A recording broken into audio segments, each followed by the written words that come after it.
Oi, gente, tudo bem? Eu sou a Tatiana, psicóloga. Estou aqui com a mentora Modesta e hoje nós vamos falar um pouquinho sobre uma experiência da Modesta, né? Sobre diagnóstico tardio, tá? Ela vai contar um pouquinho a história dela. Assim, lembrando, né, pessoal, que o que acontece? Antigamente, não tão antigamente, uns anos atrás, nós não tínhamos tanto conhecimento sobre autismo, TDAH, enfim, todos os transtornos, né? Não tinha profissionais que avaliassem, né? Neuropsicólogas, psicólogos, psiquiatras até tinha, mas não eram muito procurados, né? E o que acontece? Hoje em dia, os adultos estão com alguns sintomas e com a modernidade, com todo estudo que se tem, eles estão indo atrás de avaliações. E, para surpresa de muitos, estão testando positivo para autismo, diversos níveis, TDAH, bipolaridade, enfim, vários transtornos, né? E a Moda foi procurar uma avaliação, então hoje ela vai nos contar um pouquinho de como que foi essa experiência e quão importante é, mesmo um diagnóstico tardio, a gente procurar essa ajuda, né, Moda? Porque Uhum, acaba que daqui a pouco, perante a sociedade, a gente tem alguns comportamentos uhum, e aí as pessoas começam a falar assim: nossa, como ela é exibida, nossa, ela não tem empatia nenhuma, ai, que fresca, não gosta de comer tal uhum. coisa, né? E quando vai ver, faz uma avaliação, a pessoa é autista, né? E a gente sabe como que é. Então, conta pra nós, Moda, sobre essa experiência. Olá, pessoal, tudo bem? Bem, eu tenho 44 anos e eu descobri o autismo esse ano. Não só autismo, vieram com outras comorbidades, bipolaridade e TDAH. Bem, com- como isso aconteceu? Eu escrevi um livro há um tempo atrás e esse ano eu revisitei ele para publicar.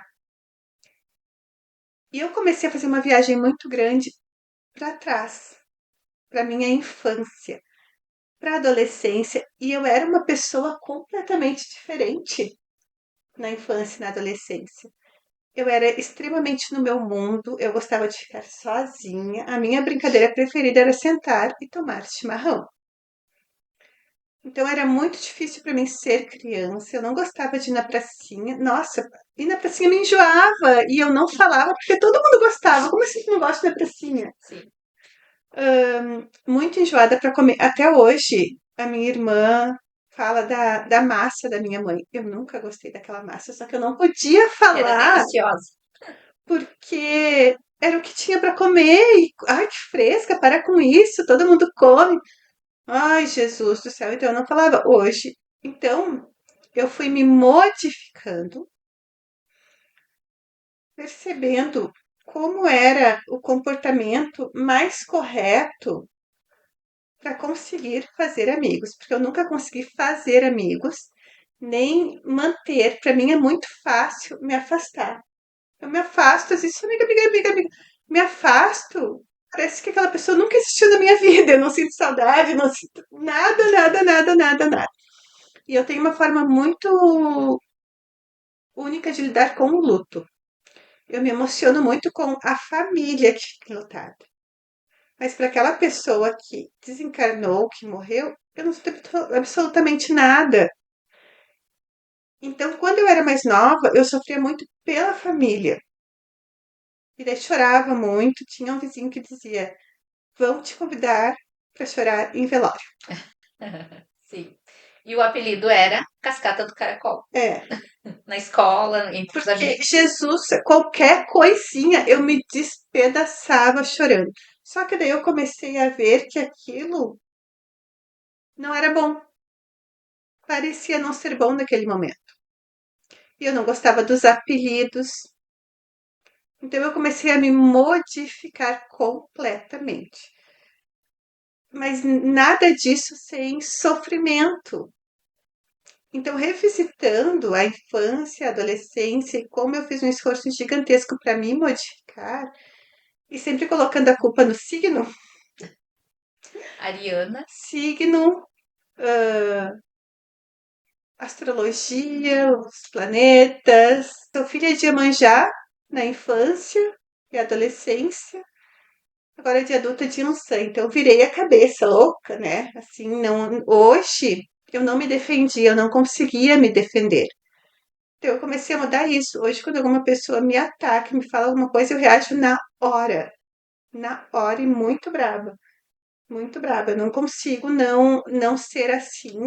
Eu consigo se eu quiser, mas eu precisei aprender a ser assim para conseguir sobreviver dentro de uma sociedade. Só que hoje eu comecei a perceber também assim, olha, a dar voz, ouvido para essa voz, a dar ouvido para esses sentimentos.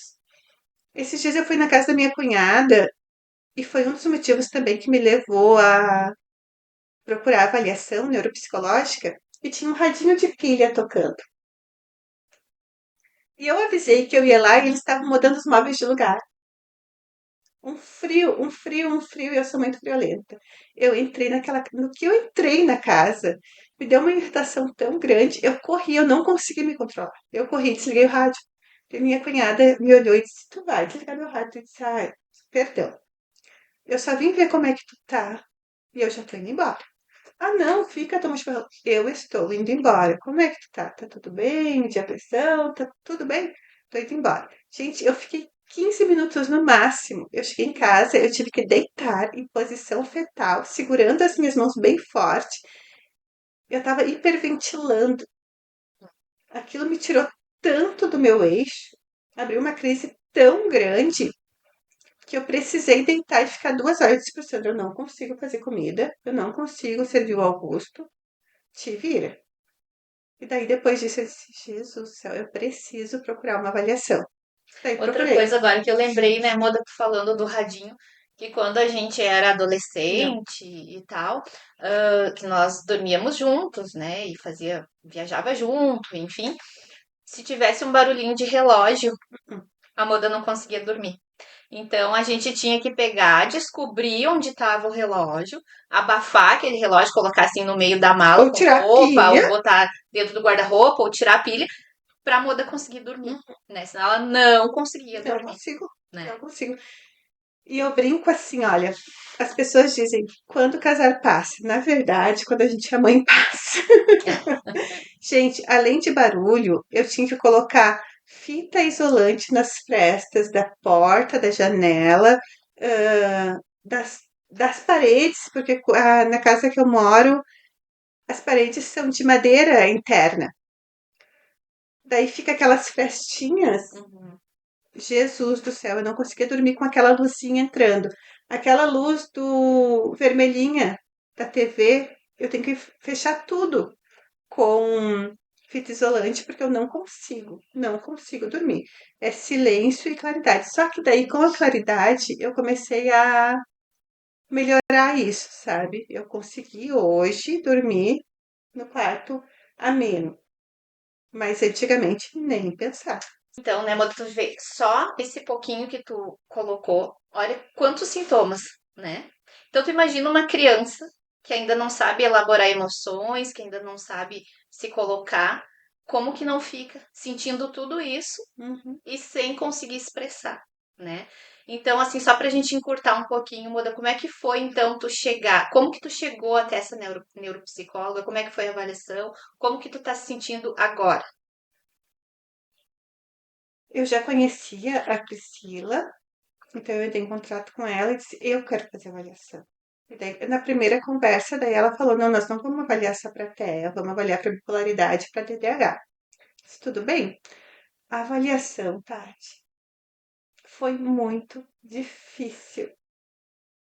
Mexeu tanto comigo, tanto, tanto, tanto, assim, olha, de fazer pensar como eu reagia, como eu fui reagindo e mudando, sabe?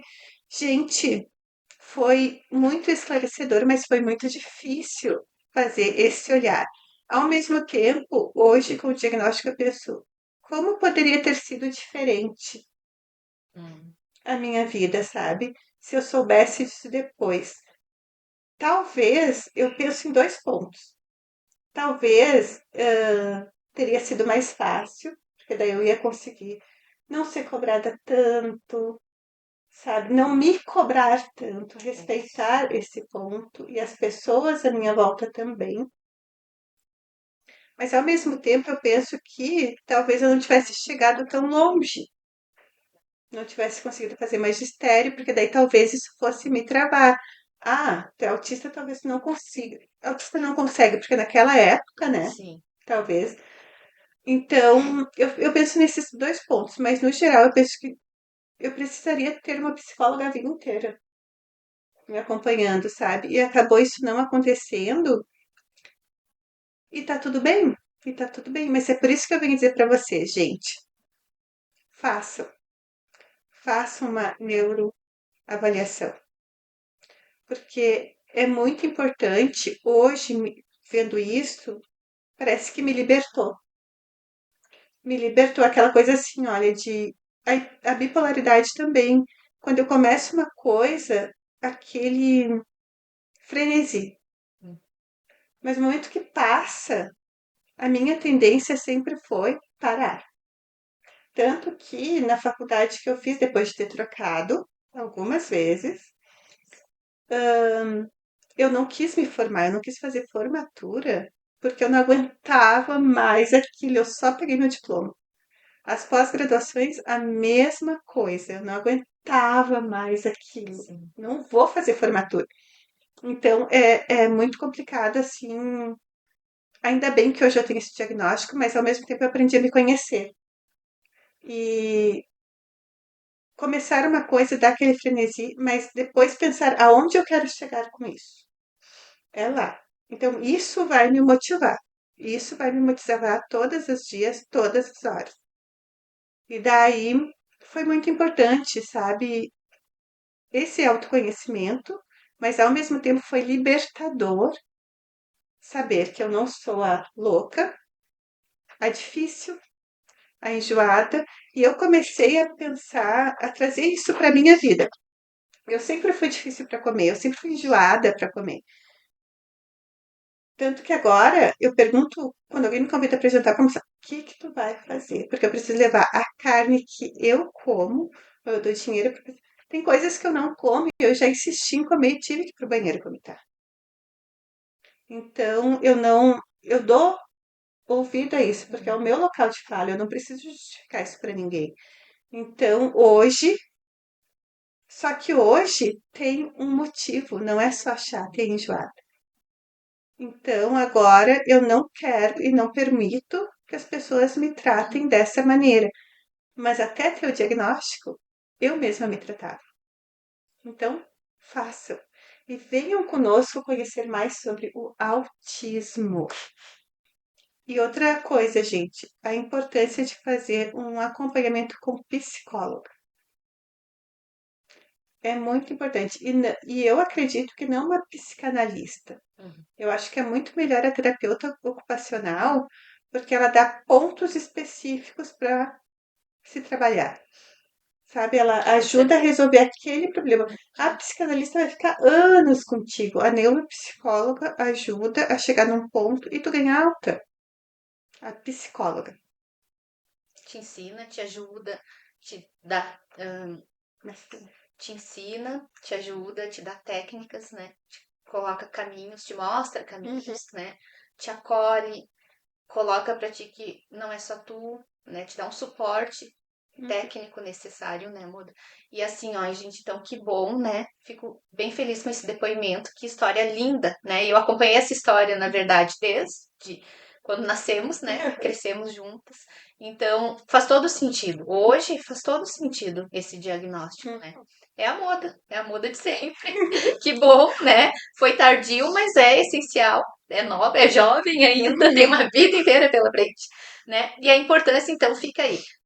Não importa a idade, se você vê que tem algum sintoma, alguma coisa te incomoda, procura fazer uma avaliação.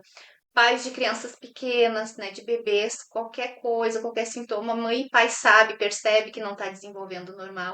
Procura um psicólogo, procura uma neuropsicóloga, né? E essa profissional vai te encaminhar para outros profissionais que também são necessários nessa fase. Mas procurem fazer o diagnóstico, é muito importante. Para fazer a avaliação, não tem pelo SUS, acredito, né? Acho que eu saiba, Moda, não. Né? A avaliação para qualquer transtorno, ela se torna cara, né? Uhum, Porque envolve muitos testes e as testagens são muito, o valor é muito alto uhum, para o profissional, né? Então, com certeza, o valor, infelizmente ou não, mas é alto, né? Mas vale a pena, uhum, né? Se esforçar, né? Espremer um pouquinho no orçamento e fazer. Gente, gratidão. Foi uma honra compartilhar a minha história. E fiquem de olho, tem muita coisa boa chegando. Até mais, até o próximo vídeo.